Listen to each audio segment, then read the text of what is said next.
एक bank clerk ने गलती से पाया कि हाल ही में मरे ग्राहक के कार्ड में अभी भी 30 मिलियन थाई बहत थे। उस मृतक का कोई बच्चा, रिश्तेदार या मित्र नहीं था और नियमों के अनुसार ग्राहक की मौत के बाद उस धनराशि को बैंक के पब्लिक अकाउंट में ट्रांसफर किया जाना चाहिए था। लेकिन बैंक क्लर्क ने नियमों का पालन नहीं किया और चुपचाप वह सारा पैसा निकाल लिया। पैसे से भरे बैग को देखता हुआ आदमी संतुष्टि की मुस्कान लेता है। उसे यह अंदाजा नहीं था कि यही पैसे उसे एक भयानक साजिश में फंसा देंगे। ये डोजोजिंग स्ट्रीट पाइस की Thai thriller film everybody loves me when I am dead की कहानी है। बैंकॉक के पहाड़ों के बीच एक महिला घर पर बीमारी से मर गई। वह अकेली और दूरदराज क्षेत्र में रहती थी, इसलिए उसकी मौत का किसी को पता तक नहीं चला। उसकी अचानक मौत ने थाईलैंड के 1 ट्रिलियन बैht के अवैध वित्तीय नेटवर्क का पर्दाफाश कर दिया। बैंकॉक के सिनवत्ताना बैंक में एक टेलर पेज को अपने दोस्त से मदद के लिए कॉल आई। दोस्त के पिता अचानक मर गए थे और भारी कर्ज छोड़ गए थे। वह चाहता था कि पेज पता करे क्या उसके पिता के पास बैंक में कोई जमा है। ज्यादा सोचे बिना पेज ने दी गई जानकारी से सिस्टम में खोज की, लेकिन उस आदमी के पिता ने उस शाखा में कभी खाता नहीं खोला था। पेज ने फोन काटा ही था कि अचानक दिमाग में एक नाम आया, थानू मजीद। थानू मजीद एक महिला थी जिसे पैसे बचाने का शौक था। वह हर एक पैसा बैंक में जमा करती थी, छोटी छोटी रकमें भी। लेकिन बचत की आदत के बावजूद वो कई सालों से बैंक नहीं आई थी। पेज ने सोचा, हो सकता है उसे भी कुछ पता चले, और जब सिस्टम में देखा तो हैरान रह गया। थानू मजीद के खाते में 30 मिलियन थाई बहत थे और हैरानी की बात, वह खाता 2 साल से निष्क्रिय था। बैंक नीति के अनुसार अगर 5 साल तक खाते में कोई लेन देन नहीं होता तो खाता फ्रीज हो जाता है और उसे दोबारा चालू सिर्फ खाता धारक ही कर सकता है। ये खोज पेज का दिल धड़काने लगी। कुछ समय पहले पेज ने लोकल गैंग बॉस सेक की रोल्स रॉयस को गलती से टक्कर मार दी थी, जिससे उसे भारी कर्ज हो गया था। उसने समय समय पर लाखों बैht चुका दिए थे, फिर भी सेक संतुष्ट नहीं था। परेशान होकर पेज ने एक बार विरोध करने की कोशिश की, लेकिन सेक के लोगों ने उसे बेरहमी से पीट दिया। अब थानू मजीद के खाते में इतना बड़ा बैलेंस देखकर उसके मन में एक विचार आया, शायद वह मर चुकी हो। उसने सोचा, क्योंकि वह हमेशा स्वयं बैंक आती थी, अक्सर सिक्के जमा करती थी और अन्य टेलर उससे कतराते थे। समय के साथ उसे पता चला कि थानू मजीद की कोई फैमिली नहीं है।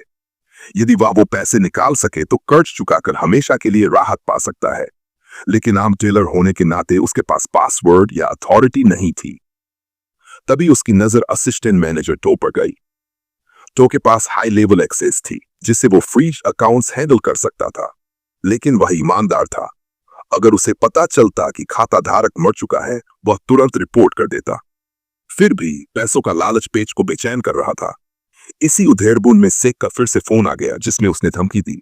पेज और घबरा गया। जोखिम जानकर भी उसने फैसला लिया। उस शाम सब चले जाने के बाद पेज ने काम में देर रहने का नाटक किया। टो को बात करने के लिए बुलाने की योजना बनाई, लेकिन जैसे ही टो ने अपना ब्रीफकेस उठाया, मैनेजर वुड आ गए। वुड ने टो को ग्राहक के यूनियन आवेदन की समीक्षा करने को कहा। टो ने मना करने की कोशिश की, लेकिन वुड ने सिस्टम में लॉग इन कर फाइल देखी। टो ने तुरंत गड़बड़ी पकड़ी, पर वुड ने कुछ नहीं कहा और टो को अगले दिन फाइनल करने का आदेश दिया। वुड के चले जाने के बाद टो को देर तक रुकना पड़ा। कुछ देर बाद पेज ऑफिस आया। उसने टो से कहा कि एक और ग्राहक के लोन में समस्या है और मदद मांगी। टो ने सिस्टम में फाइल खींचने को कहा। वुड के ग्राहक की सूचना देखते टो को पेज ने सच्चाई बताई। उसने समझाया, उनके ऑडिट सिस्टम में जिसने यह मंजूरी दी वही पूरी जिम्मेदारी लेता है। यह सुनकर टो ने निराशा से आह भरी। फिर अनुभवी कर्मचारी के रूप में टो ने योजना बनाई, डॉक्यूमेंट्स में खामियां ढूंढेगा और लोन रिजेक्ट करेगा। हाल ही में बैंक ने एआई आधारित मैनेजमेंट सिस्टम लागू किया था, जो सबकी परफॉर्मेंस ट्रैक करता और लो परफॉर्मर को निकाल देता। कई पुराने कर्मचारी पहले ही निकाले जा चुके थे और टो को डर था कि अगला नंबर उसी का है, इसलिए हर रिव्यू में वह सख्त हो गया। वह बोनस से बेटी को पेरिस घुमाने की योजना भी बना रहा था। जब उसने स्क्रीन पर अपनी परफॉर्मेंस बिलो स्टैंडर्ड देखी, वह सन्न रह गया। लो रेटिंग देखकर टो को कड़वाहट महसूस हुई। सालों मेहनत के बाद यही इनाम था, असफल ग्रेड। मतलब अगले महीने उसे टर्मिनेशन लेटर मिल सकता है। टो का चेहरा देखकर पेच ने घुमा फिराकर पूछताछ शुरू की। पेच ने सिस्टम में थानो मजीद का खाता खोला, उम्मीद की टो भी पैसे निकालने में साथ देगा। ये प्रस्ताव सुनकर टो हिचकिचाया। भले ही टो बाहर से सफल दिखता था, वह भारी कर्ज तले दबा था। हर महीने उसे हाउस लोन, कार लोन और पूरे परिवार की जिम्मेदारी संभालनी पड़ती थी। वेतन इन खर्चों के लिए काफी था, लेकिन उसकी शौकीन पत्नी जा को दिखावे की बहुत चिंता थी। वह हर महीने ब्यूटी सैलून जाती थी और बेटी को महंगे स्कूल में भेजने की योजना बना रही थी। स्कूल की फीस ही सालाना 10 मिलियन बेहद थी। हालांकि 30 मिलियन बेहद का लालच बड़ा था, तो उन्हें जल्दी होश संभाल लिया।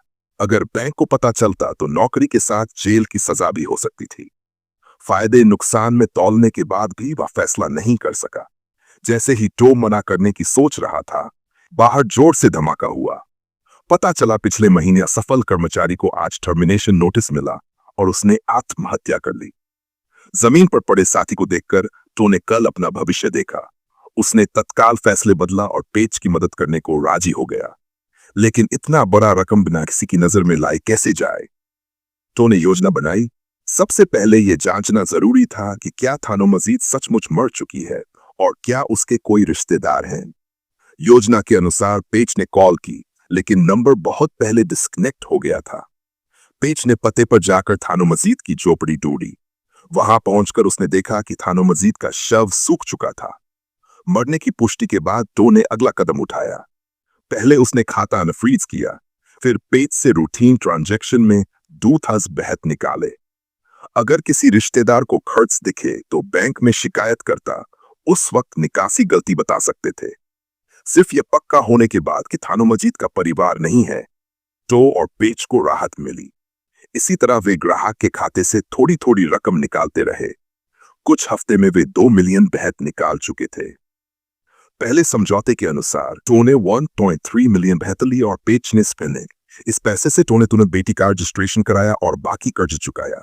पेच अपने पैसे लेकर से के पास गया ताकि मरम्मत का बिल एक बार में चुका सके। लेकिन से को पेच का अचानक इतना पैसा देकर संतोष नहीं हुआ और उसने और 1 मिलियन बेहद लाने की धमकी दी। लगातार धमकी से परेशान पेच ने छुरी निकाल ली, लेकिन उसके विरोध का कोई असर सेक नहीं हुआ। पेच ने टो को कॉल किया और 1 मिलियन बेहद निकालने को कहा। टो ने जल्दी पैसा निकालना, बैंक की जोखिम प्रणाली को एक्टिव करने का खतरा समझकर 1 महीने रुकने को कहा। मगर वे दोनों नहीं जानते थे वह धन असल में किसी और अपराधी कमनन का था। सालों पहले थानो मजीद कमनन के घर नौकर थी और कमनन ने अपनी गंदी रकम उसकी अकाउंट में छुपा दी। पैसा पाने के बाद थानो मजीद गायब हो गई। पहले कमनन ने इस छोटे पैसे की परवाह नहीं की, मगर अब हालात बिगड़ने पर उसे पैसों की जरूरत थी। जांच में पता चला थानो मजीद की बेटी खेम है, जो पटाया में ब्यूटी सैलून चलाती है। कमनन ने उसको खोजने का मन बनाया। जब वोडका कमनन के अधीनस्थ को पता चला बॉस के पास 30 मिलियन बेहद हैं, उसका मन भी ललच गया। उसने कमनन को शौचालय में मारकर पेट्रोल से जला दिया। कमनन को मारने के बाद वोडका पटाया पहुंचा और खेम को उसके सैलून में ढूंढा। खेम को लगा कि वोडका ग्राहक है। उसने अच्छा व्यवहार किया। उसे ये जानकर झटका लगा कि उसकी मां ने लाखों बेहद चुराए थे। खेम का बचपन उसकी मौसी के साथ बीता। मां को कभी देखा ही नहीं। वह इस मामले में नहीं पड़ना चाहती थी, मगर वोडका ने बताया कि उसकी मां की कई साल पहले मौत हो चुकी है और वह पैसे निकालने में मदद चाहता है। वोडका के खतरनाक रंग देख खेम ने मदद करने को राजी हो गई। वोडका को यह दिखा नहीं। जाते जाते खेम ने गुप्त रूप से एनेस्थेसिया की सिरिंज ले ली। इधर टो एक बड़े निकासी वाले ग्राहक से पैसे निकालना चाहता था, मगर खाते की जांच में पिछले कुछ दिनों में कई बार 7 बेहद निकाले गए थे। कुल मिलाकर 1 मिलियन से ज्यादा, और खाते में सिर्फ 20 मिलियन से थोड़ा ज्यादा बचे थे। टो को तुरंत एहसास हुआ कि पेच पैसे चुपचाप निकाल रहा था। टो को डर हुआ कि पेच सब अपने पास रख लेगा। उसने मौका देखकर बाकी रकम निकालने की सोची, मगर उसकी मंजूरी की सीमा 1.5 मिलियन बेहद की थी। उससे अधिक के लिए रिपोर्टिंग करनी पड़ती और अकाउंट होल्डर को मौजूद होना जरूरी था। सोचने के बाद पेच ने रकम को 3 हिस्सों में बांटकर 3 ट्रांजैक्शन करने का प्लान बनाया। जैसे ही पेच बैंक से पैसे लेकर निकलने ही वाला था, वोट आ गया। 20 मिलियन बेहद से अधिक निकासी बैंक की जोखिम प्रणाली को एक्टिव कर गई थी। वुड ने टो की मंजूरी रिकॉर्ड्स की जांच की और जल्दी पहचाना कि उसने डॉर्मेंट अकाउंट एक्टिव कर चोरी की। आरोप सुनकर टो ने सफाई नहीं दी। वह सहानुभूति दिखाने लगा। वुड को मनाने की कोशिश की कि उसे जाने दे और बदले में 70% पैसा देने का प्रस्ताव दिया, पर वुड नहीं माना। फिर भी उसने कहा वह राज छुपाएगा अगर टो सारा पैसा ग्राहक को लौटाकर स्वेच्छा से इस्तीफा दे। टो मगर मजबूर होकर मान गया। वुड ने दावा किया वह पैसा तिजोरी में रख देगा और सारा पैसा ले गया। बस टो अपनी कार में लौटा, दुखी और असमंजस में। बैठा बैठा देखा कि वुड ने पैसे अपने ट्रंक में रख लिए थे। टो को एहसास हुआ कि उसे धोखा दिया गया। तभी पेच ने संदेश भेजा कि अगला कदम सोचें। पते पर पहुंचकर टो ने देखा कि पेच सेक के लोगों से बंधा हुआ था। पहले ही सेक ने पेच से कर्ज चुकाने को 1 मिलियन बेहत मंगवाया था, पर अब और मांग रहा था। पेच की पिटाई करने के बाद पेच ने पैसे चुराने की बात कबूल की। ग्राहकों के पैसे गुपचुप निकाले जा सकते हैं, ये जानकर सेक ने और पैसे की मांग कर पेच को टो को बुलवाया। धमकी के तहत टो ने चाल चली, बताया कि वुड ने सारा पैसा ले लिया है। सो सेक ने अपने लोगों के साथ वुड के घर हमला किया। वहीं वुड टो को धमकाने लगा, मगर सेक ने बिना हिचक के उसे मार दिया। अचानक हिंसा ने टो और पेच को हैरान परेशान कर दिया। सोच भी नहीं सकते थे कि सेक हत्या कर देगा, और यह शुरुआत थी। पैसे पाकर भी सेक संतुष्ट नहीं हुआ। टो को आदेश दिया कि 1 हफ्ते में 20 मिलियन बेहत और चुरा कर लाओ, नहीं तो दोनों की जान जाएगी। टो टूट चुका था। एक गलती ने जिंदगी तबाह कर दी, पछतावा अब बेकार था। वुड की लाश देखकर टो ने ठान लिया, अगर मरना ही है तो आखिरी दांव लगाओ। टो और पेच ने और डॉर्मेंट अकाउंट ढूंढे, जितना संभव हुआ निकालकर परिवार सहित भागने की योजना बनाई। पहले उन्होंने जगह साफ की और वुड की लाश को फ्रीजर में डाल दिया। फिर वुड के फोन से समूह में संदेश भेजा कि वह छुट्टी पर जा रहा है। अगले दिन टो जल्द आकर सिस्टम में डॉर्मेंट अकाउंट खोजने लगा। तभी वोडका व खेम आए। पेच को पता चला कि खेम असल में थानो मजीद की बेटी है, तो वह घबरा गया। थानो मजीद के खाते में कुछ बचा नहीं था, तो वह टो से मदद मांगने गया। टो ने जाना कि ग्राहक का रिश्तेदार आ गया तो वे सिर्फ नौकरी नहीं खोएंगे, जेल भी जा सकते हैं। टो ने सोचकर खेम को टालने की सोची। वह विनम्रता से पूछता है, क्या वह कोई दस्तावेज लाई है? खेम को बहुत दस्तावेजों की जरूरत जानकर परेशानी हुई। उसका जन्म प्रमाण पत्र मौसी के पास है, वहां जाने में 1 हफ्ता लगता। फोन निकालकर मौसी को कॉल करने लगी। तभी वोडका ने जन्म प्रमाण पत्र निकाल लिया। खेम को दस्तावेज देखकर शक हुआ, मगर सिर्फ जन्म प्रमाण पत्र से काम नहीं बना। पेच ने बताया कोर्ट का सर्टिफिकेट चाहिए ताकि खेम की पहचान प्रमाणित हो सके। मजबूरी में वोडका खेम को कोर्ट ले गया, मगर खेम ने जाने से मना कर दिया। पूछा क्या वोडका उसके गांव गया, क्योंकि सिर्फ मौसी के पास वह दस्तावेज है। वोडका चुप रहा, जिससे खेम को खतरे का अंदाजा हुआ। वह भागने लगी, वोडका ने पकड़ लिया। तभी पेच छुट्टी के वक्त वहां से निकल रहा था। पेच ने वोडका को खेम को पकड़ते देखा तो तुरंत खतरे को भांपा। वह मोटरसाइकिल पर कूद गया, वोडका को गिरा दिया और खेम को लेकर भाग गया। पास के बार में खेम ने पेच को सब कुछ बताया। पता चला पैसे अपराधी रकम थे। पेच ने योजना बनाई, टो को कॉल किया और बताया कि वोडका कौन है। दोनों ने फैसला किया कि मामले का समाधान कर ले। टो ने पेच को कहा कि वोडका को बताओ कि सेक ने पैसे चुरा लिए हैं। फिर वह डॉग गया और सेक को बताया कि वोडका पैसे लेने आ रहा है। वोडका ने सुना तो कमनन के पैसे लेने गैंग बॉस सेक के पास पहुंचा।